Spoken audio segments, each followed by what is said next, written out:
한 다리가 천리란 말이 있어요. 촌수가 멀면 사이나 정이 다 멀어지는 거예요. 물론 이웃 사촌이라는 말이 있어가지고 법적인 촌수보다 왕래가 작고 서로 신뢰가 되면 이웃 사촌도 집안의 일가는 아니지만 자주 만나게 되는 것이죠. 예. 직계 부모와 자녀가 몇 촌이죠? 예? 부모와 자녀를 1촌이라 그럽니다. 1촌이에요. 그럼 한 부모에서 태어나는 형제와 자매는 몇 촌이죠? 그걸 2촌, 형제들 2촌이라 그랬어요. 2촌. 그럼 부부는 몇 촌이에요? 영촌, 무촌 의미가 뭐죠? 예? 부부라고 하는 것은 거리가 없다는 뜻이에요. 거리가 없는 거예요. 부모님하고도 어느 정도의 거리가 있어요. 1촌이에요. 같은 형제지만 2촌이라는 거리가 있어요. 그런데 부부는 거리가 없기 때문에 옛날 어른들이 부부는 일심동체라 이렇게 말한 것이에요. 부부간에는 비밀이 있으면 안 되는 거예요. 부부간은 할 얘기를 다 할 수 있어야 되는 거예요. 그게 부부라는 거예요. 부부간이 뭐 10촌처럼 20촌처럼 멀었다. 그럼 빨리 헤어지는 게 낫습니다. 부부는 거리가 없는 거예요. 서로가 다 소통되고 서로가 친하다는 거예요. 그게 촌수가 그래서 무촌이고 영촌이라는 거예요. 네? 그럼 여러분 자기 할아버지 할머니는 몇 촌이에요?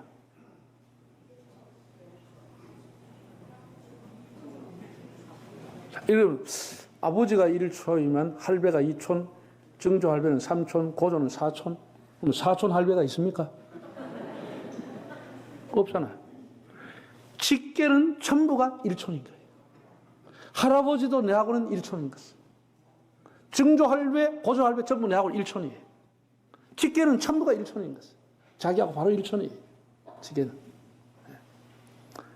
그래서 그 1촌은 할배든지 할매든지 외할배, 위할매 다 공경해야 되는 것이에요. 또 윗사람은 아랫사람을 내리사랑이니까 사랑으로 대해야 되겠죠. 1촌은 공경하고 영촌끼리는 서로 뭐하고 비밀이 없이 서로 신뢰하고 사랑을 해야 돼요. 2촌끼리는 화목하고 그게 가정의 행복 아니에요? 여러분 우리가 일가친척이라는 말을 많이 쓰는데 일가친척이지만 부모와 자식은 친척이라고 말하지 않아요. 부부간에도 우리 둘이 친척입니다. 그렇게 얘기합니까? 부모와 자식을 소개할 때 우리가 친척입니다. 가까운 친척입니다. 이렇게 얘기합니까? 부모와 자식은 가족이라고 말하는 것이에요. 부부도 가족이라고 말하지 일가친척이라고 말하는 사람은 없어요. 가족이라고 말하는 거예요. 가족이라고. 가족은 서로 신뢰하고 사랑하고 화목할 때 가정이 되는 거예요. 오늘 이 얘기를 한번 이게 부모 공경하라고 하는 말씀은 출애굽기에 하나님이 십계명을 줄 때 처음으로 하신 말씀이에요. 처음으로 하신 말씀인데 모세오경에 나오는 첫 번째 말씀인데 이 말씀이 부모 공경의 원조이기 때문에 이 말씀을 대해서 한번 좀 더 생각을 오늘 해보려고 합니다. 한번 그 출애굽기 20장 12절을 한번 읽어보실까요? 네 부모를 공경하라. 그리하면 이 하나님 여호와가 네게 준 땅에서 네 생명이 길리라. 네 부모를 공경하라. 이게 공경하라고 하는 말. 그리하면 접속사인데 조건절입니다. 이렇게 공경하면은 이건 마한이라고 하는 히브리어는 뭐뭐 하기 위하여 무슨 목적을 위하여 이런 의미를 갖고 있는데 그렇게 하게 되면은 이런 복이 임한다. 조건절이 채워지면 이렇게 된다. 이렇게 하나님이 말씀을 하신 겁니다. 이 교라고 하는 계명이 하나님 명령이죠. 교라고 호요라고 하는 이 명령은 참 우리 인간에게 주어진 과제입니다.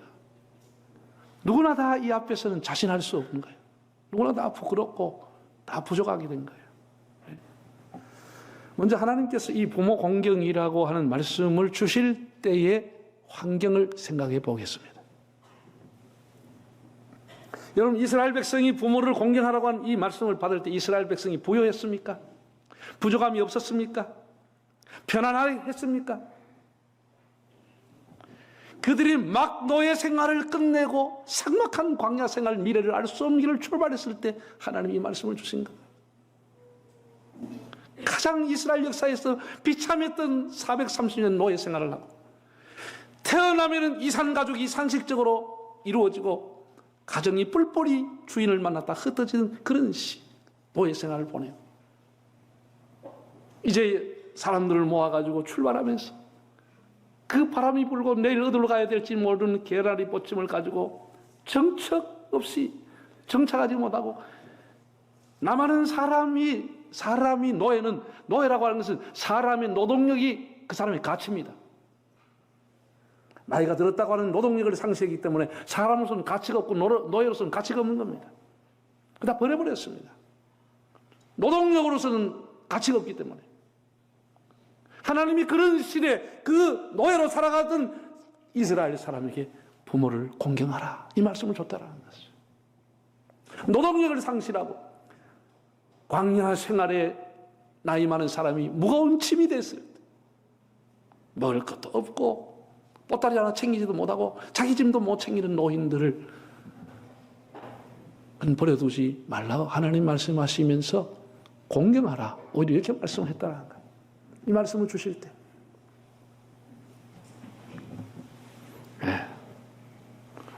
그러니까 이 부모 공경이라고 하는 것은 내 삶의 환경과는 상관이 없는 것이에요. 내가 부유하든지 가난하든지 내가 적방살이 하든지 뭘 하든지 상관이 없이 내 환경과 상관이 없이 부모님을 공경하라. 공경하라고 하는 것은 히브리 단어로 카베드, 영광스럽게 하라, 존중히 여기라, 무겁게 여기라 이런 의미를 갖고 있는 것입니다. 내 삶의 환경과 상관없이 부모님을 섬기고 공경하라는 것입니다. 우리가 하나님을 섬기는 신앙생활을 어떻게 해요? 신앙이 제대로 든 사람은 자기 삶이 어려워도 묵묵하게 잠잠하게 하나님을 섬기는 겁니다. 내 삶이 어렵다고 하나님 멀리하고 그렇게 하지 않아요. 하나님 앞에 믿음으로 살아가는 사람은 내 삶의 환경과 상관이 없이 여호와를 앙망하며 의지하며 살아가듯이 부모를 공경하는 것 역시 자기의 삶의 환경과 상관이 없이 힘들고 어려워도 부모님을 섬기며 살아라라고 하는 것이 하나님이 이 말씀을 주실 때의 환경입니다.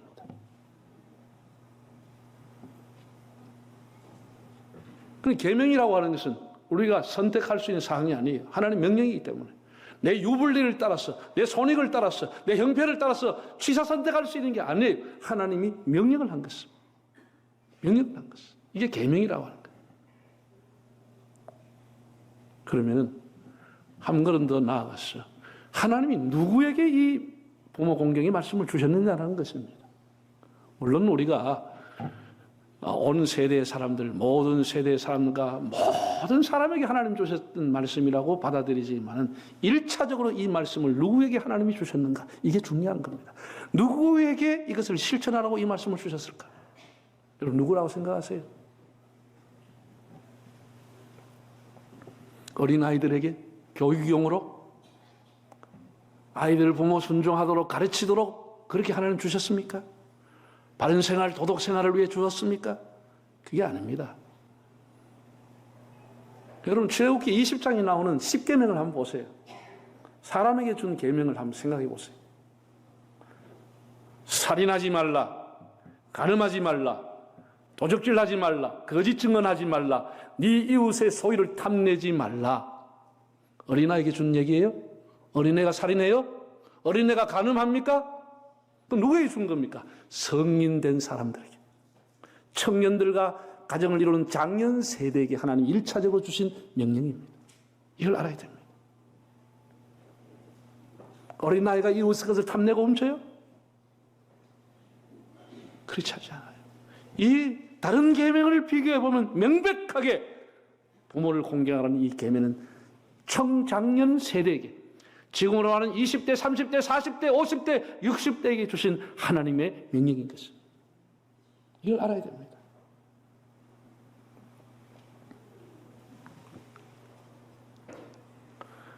여러분 하나님께서는 얼마나 이 부모 공경에 대해서 하나님이 엄하게 두렵게 말씀하시는지 몰라요. 네. 십계명이 다음에 있는 출애굽기 1장 15절을 보면 자기 아버지나 어머니를 치는 자는 반드시 죽일지니라고 했어요. 반드시 죽여버리라는 거예요. 부모를 구타하고 때리는 놈 반드시 죽여버리라는 거예요. 하나님이 죽이라고 명령한 거예요. 그 17절에 보면 이렇게 말했어요. 자기 아버지나 어머니를 저주하는 자도 반드시 죽일지니라. 자기 부모에게 나가 죽어버려라. 내한테 해준 게 뭐냐 이렇게 저주한 놈 죽여버리라 그랬어 하나님. 이스라엘에 그런 씨를 말라버리라 그랬어요. 잠언 28장 보면은 부모의 재산을 착취한 놈, 잠언 30장 17절 아비를 조롱하며 어미를 순종하기를 싫어하는 자는 골짜기 까마귀에게 쪼이게 된다. 조롱하고 불순종하고 멸시하는 것. 잠언 19장 27절 아비를 구박하고 어미를 쫓아내는 자. 에스겔 22장 7절 부모를 업신여기는 자. 부모를 구박하고 폐역하고 쫓아내고 불순종하는 것 하나님 다 제거하라고 했습니다. 이게 얼마나 두려운 말씀입니까? 여러분. 이게 도덕적으로 주신 말씀이 아니에요. 이런 짓 누가 합니까? 그럼 부모를 구박하고 쫓아내고 때리고 누가 합니까? 성인된 자녀가 하는 거예요. 성인된 자녀가. 어린애가 하는 게 아니에요. 네? 동서고금을 막론하고 부모에게 거역하고 불효하고 학대하고 패는 짓을 하고 존속살인하는 것은 다 청년이나 어른 세대가 하는 거예요. 장년 세대가 하는 거예요. 하나님께서 이걸 다 아시고 힘 있는 자녀들이 한참 바쁘고 한참 돈 잘 벌고 한참 잘 나가는 그 세대가 부모님을 공경하라 이렇게 말씀을 준 것입니다.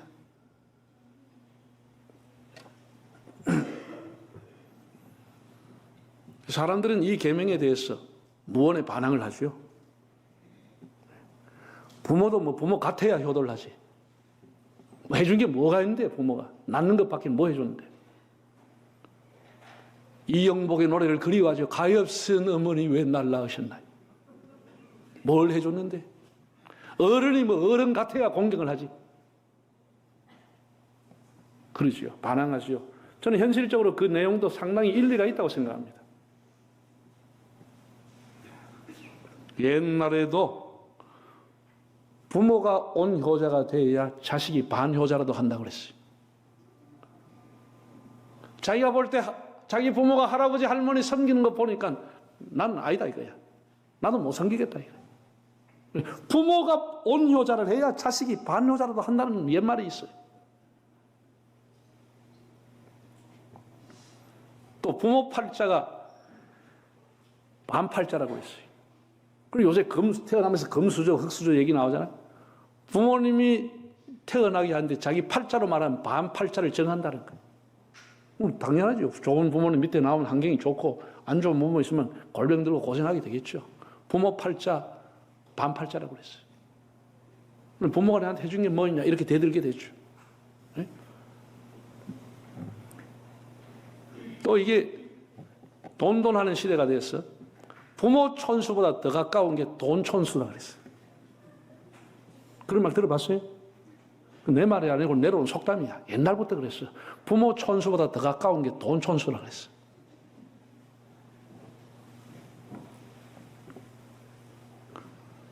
그래서 부모님들도 참 조심하고 자녀들을 내리사랑이라는데 사랑으로 늘 사랑의 눈으로 자녀를 돌봐야 되고 자녀들끼리라도 이웃 사람들끼리라도 비교하면 안 되는 거예요. 우리 아이들 비교해서 키우면 안 되잖아요. 예? 야야 너 사촌은 그 아들 어려워서 하나도 공부 안 시켜도 에이 얼마나 저 부모한테 잘하는지 해마다 세계 여행 보이고 자식마다 용돈을 주고 그러더라. 자 그런 얘기 들으면 자식들이 마음이 더 꽝꽝 닫혀가 그럼 거기 가서 얻어받아 수속하고 안 갑니다.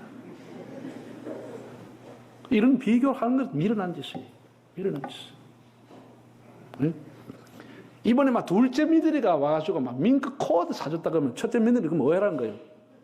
이런 자녀들과 비교 이런 것이 부모의 마음을 더 자녀의 마음을 더 닫게 해버려요. 더 거리가 멀어지게 만들어버려요. 일단 미련한 일들이. 네? 여러분 잘 생각하세요. 노예로 살고 이제 광야 생활을 막 시작한 사람들에게 하나님이 부모를 공경하라고 했을 때 그 사람이 무슨 물질로 대접할 수 있겠습니까? 무슨 좋은 옷을 사서 대접할 수 있겠습니까? 그게 아니란 말이지. 이 부모 공경이라고 하는 것은 마음으로 하는 것이라고 하는 것을 하나님이 가르쳐주고 있는 것이에요. 마음으로 하는 것이에요. 정성으로 하는 것이에요. 사랑의 마음으로 감사와 보답의 마음으로 하는 것이지 뭘 자꾸 물량을 기다리고 물량을 하려고 하는 것 자체가 돈 몇 푼 준다고 효도다 하는 게 아니에요. 그 노예로 살던 사람이 뭘 가지고 부모를 공경할 수 있겠어? 어떻게 물질 가지고 할 수 있겠어? 저는 가끔 목회를 하다 보면 참 보람되고 감동될 때가 있어요. 연세가 한 80 넘으신 어른들이 세례를 받으시는 분이 가끔 있어요. 그래서 내가 물어보죠. 그분에게. 80 동안 예수 안 믿고 왜 이제 세례 받으시냐고 웃으면서 물으면, 아이고, 목사님, 전 불교에 다녔고 예수하고 담사고 살았는데 우리 애들이 대학교 다니면서 교회를 나가가지고 그럼 믿는 아내를 만나가지고 예수를 믿고 사는데 내가 다른 자식들하고 쭉 지켜보지만 참 그래, 너 믿는 예수 내가 믿을란다. 너가 다니는 교회 내가 다닐란다. 이렇게 마음에 감동이 된다는 것이지. 그래서 이제 남은 생에 예수 믿고 살겠다고 자녀와 함께 하나님 섬기겠다고 세례를 받게 되는 얘기가 있습니다. 감동이 되죠. 너가 믿는 예수 내 눈에 흙이 들어가도 안 믿을란다. 그럼 골 때리는 거 아니에요?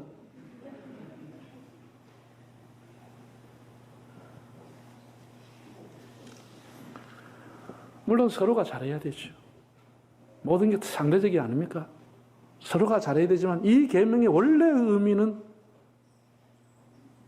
부모를 잘 공경하고 잘 섬기라는 거예요. 자, 한번 보세요, 여러분.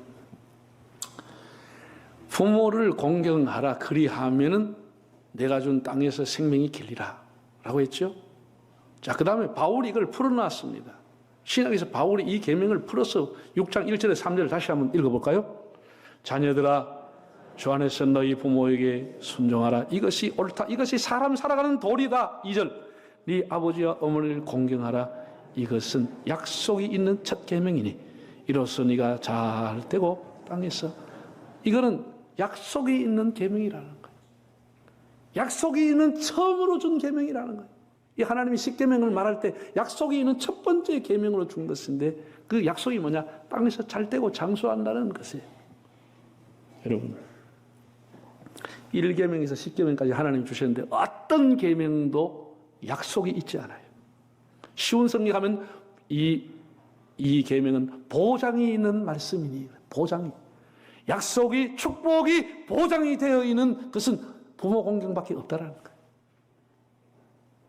살인하지 말라. 그리하면 내가 너에게 상을 주리라. 그런 거 없습니다. 보장이 없습니다. 도적질하지 말라. 내가 너 재산을 지켜줄 거냐. 그런 것이 없습니다. 그냥 도적질하지 마. 살인하지 마. 간음하지 마로 끝나는 것이지 거기에는 보상이 없습니다. 그냥 명령으로 끝났습니다. 그런데 부모 공경만은 명령으로 끝난 것이 아니고 반드시 보상을 해준 것이에요. 축복을 보장했다는 거예요. 누가? 신실하신 하나님께서 그렇게 보장해 놓았다는 것이에요. 얼마나 놀라우니. 아니, 남의 부모도 잘 섬기고 남의 세워놓은 양로원도 잘 섬긴다는데 지 부모 섬기고 복받는 짓을 왜 못하냐 말이야. 가정의 부모님하고 깨졌다. 그 사람의 삶에 무슨 기쁨이 있습니까? 무슨 기쁨? 사회에서 아무리 유능하게 인정받아도 삶의 인생의 기쁨은 다 사라지고 마는 것입니다. 이것이 하나님이 주신 원리라고 하는 것을 여러분이 깨닫기를 바랍니다. 여러분, 예수님의 유언이 뭐라고 생각하세요? 사람들은 예수님의 유언이 딴 것까지 복음을 전하라. 물론 예수님이 마태복음 28장에 그 말씀했어요. 그런데 진짜 예수님이 십자가에 돌아가실 때 남긴 유언은 자기 어머니를 요한에게 부탁한 것이에요. 그리고 돌아가셨어요. 그 절체절명의 시간에 그 고통과 그 엄청난 괴로운 온 몸에 피를 흘리는 그 시간에도 예수님은 마지막에 자기 어머니를 요한에게 내 어머니를 네게 부탁한다. 어머니 잘 공경해 달라. 이렇게 하고 돌아. 이게 예수님의 유언인 것이에요. 자기 부모님 잘 섬기라고 하는 것이 예수님의 유언이라고 하는 걸 여러분 알기를 바랍니다. 내가 더 놀라운 얘기를 할까요? 레위기 19장 1절에 3절을 한번 읽어보겠습니다. 읽어볼까요? 여호와께서 모세에게 말씀하여 이르시되 너는 이스라엘 자손의 온 회중에게 말하여 이르라. 너희는 거룩하라. 이는 나 여호와 너희 하나님이 거룩함이니라. 너희 각 사람은 부모를 뭐하고? 경외하고 나의 안식일을 지키라. 나는 너희 하나님 여호와니라. 나는 하나님 여호와라고 하는 말을 2번이나 하면서 하나님 모세에게 하신 말씀이에요. 너희 각 사람은 부모를 뭐하라? 따라서 뭐하라? 경외하라고 했어요.